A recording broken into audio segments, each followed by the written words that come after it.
আরো উপস্থিত আছেন মোহাম্মদপুর থানা বিএনপির অন্যতম যুগ্ম আহ্বায়ক জনাব আলিকুল সেলিম আমাদের মাঝে উপস্থিত আছেন। আরো উপস্থিত আছেন মোহাম্মদপুর থানা বিএনপির অন্যতম সদস্য জনাব সাইফুল ইসলাম সাজু ভাই আমাদের মাঝে উপস্থিত আছেন। আমাদের মাঝে উপস্থিত আছেন মোহাম্মদপুর থানা বিএনপির অন্যতম সদস্য জনাব কুদ্দুস মাসুম ভাই আমাদের মাঝে উপস্থিত আছেন। আরো উপস্থিত আছেন মোহাম্মদপুর থানা বিএনপির অন্যতম সদস্য জনাব বাশার ভাই আমাদের মাঝে আছেন। আরো উপস্থিত আছেন মোহাম্মদপুর থানা বিএনপির অন্য নেতৃবৃন্দ।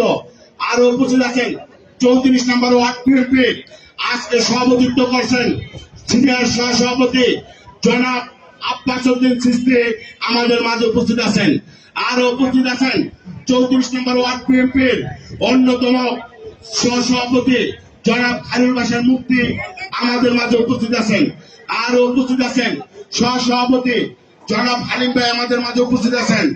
আরো উপস্থিত আছেন 34 নম্বর ওয়ার্ড বিএনপির সিনিয়র যুগ্ম সাধারণ সম্পাদক জনাব নাজিমুদ্দিন শাহিন আমাদের মাঝে উপস্থিত আছেন।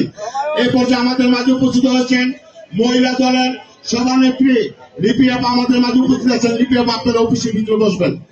এই পর্যায়ে আমাদের মাঝে উপস্থিত আছেন আমাদের রাজপথের সহযোদ্ধা সাবেক স্বেচ্ছাসেবক দলের সিনিয়র সহসভাপতি মোহাম্মদপুর থানা স্বেচ্ছাসেবক দলের সাবেক প্রচার সম্পাদক জনাব আফজাল আমাদের মাঝে উপস্থিত আছেন। আরো উপস্থিত আছেন মান্নান উপস্থিত আছেন, জয়েন্ট সেক্রেটারি লিটন ভাই উপস্থিত আছেন, কোষাধ্যক্ষ লিটন ভাই উপস্থিত আছেন, জয়েন্ট সেক্রেটারি কামাল উপস্থিত আছেন, যুব দলের আমির হোসেন উপস্থিত আছেন, 34 নম্বর ওয়ার্ড বিএনপির 1 নং সদস্য মশিউর রহমান রাজীব উপস্থিত আছেন। আর উপস্থিত আছেন ইউনিটের নেতৃবৃন্দ, স্বেচ্ছাসেবক দলের নেতৃবৃন্দ, ছাত্র দলের নেতৃবৃন্দ, যুব দলের নেতৃবৃন্দ, শ্রমিক দলের নেতৃবৃন্দ, মহিলা দলের নেতৃবৃন্দ।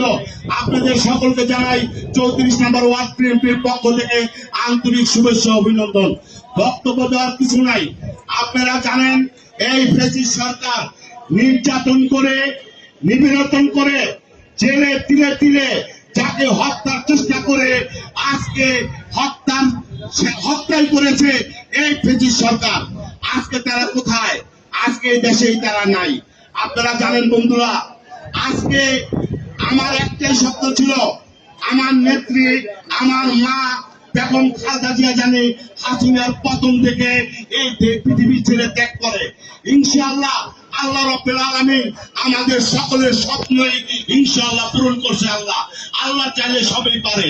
আল্লাহ রাব্বুল আলামিন দেখাই নিছে আমাদের নেত্রী হাসিনার চোরের মতন এই বাংলাদেশ ছেড়ে হাসিনার পলায়ন লাগছে।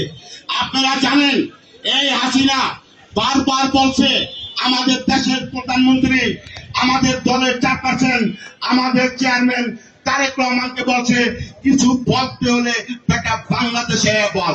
আজকে হাসিনা দেখতে আছে ভারতের মাটিতে বসে। আজকে বাংলাদেশের প্রধানমন্ত্রিত্ব এই তারেক রহমানে করছে, আর হাসিনার চোরের মতন ভারতে পলাই থাকা লাগতেছে। আপনারা সকলেই জানেন বন্ধুরা, জুলুম অত্যাচার আল্লাহ রাব্বুল আলামিন সয় না। আল্লাহ তাআলা কাউকে ধরে না, আমার ধরলে কাউকে ছাড়ে না। আল্লাহর মার দুনিয়ার পায়। আল্লাহ তাআলা দেখাই দিছে এই বিএনপির পরিবারের সন্তানদের আল্লাহ দেখাই দিছে যে আজকে তোদের উপরে তিলে তিলে 17টা বছর জুলুম অত্যাচার নির্যাতন করছে। আমার এখানে অনেক সহযোদ্ধা ভাইরা আছে, তারা জেলের গাড়ি টানছে, এখানে তাদের কেউ বাবা মারা গেছে, কেউ মা মারা গেছে, তারা লাশটা পর্যন্ত দাফন দিতে পারে নাই। আজকে হাসিনাকে আল্লাহ তাআলা দেখাই দিতেছে এই হাসিনা ভারতের মাটিতে মরবে, অনেক বাংলাদেশও দাফন করার কেউ থাকবে না ওই জায়গা। হয়তো বা এই মোদী সরকার অনেক চিতাই নিয়েও পড়তে পারে, আল্লাহ মাফ করুক। যাক বন্ধুরা, আমি আর বেশি কথা বলতে চাই না। এখানে আমার সিনিয়র নেতৃবৃন্দ আছে, তারা বলবে। আমি একটি কথা বলে আপনাদের কাছে শেষ করতে চাই।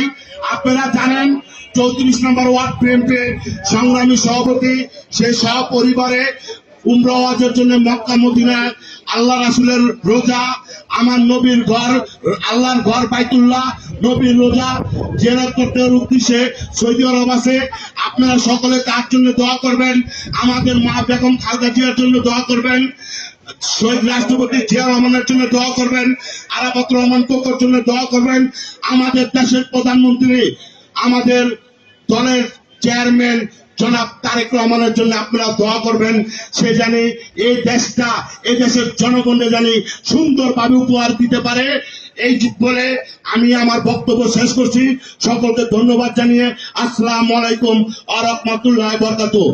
এই পর্যায়ে বক্তব্য নিয়ে আসছেন মোহাম্মদপুর থানা বিএনপির অন্যতম যুগ্ম আহ্বায়ক জনাব আরিফুল হক সেলিম, তার মূল্যবান বক্তব্য নিয়ে আসছেন।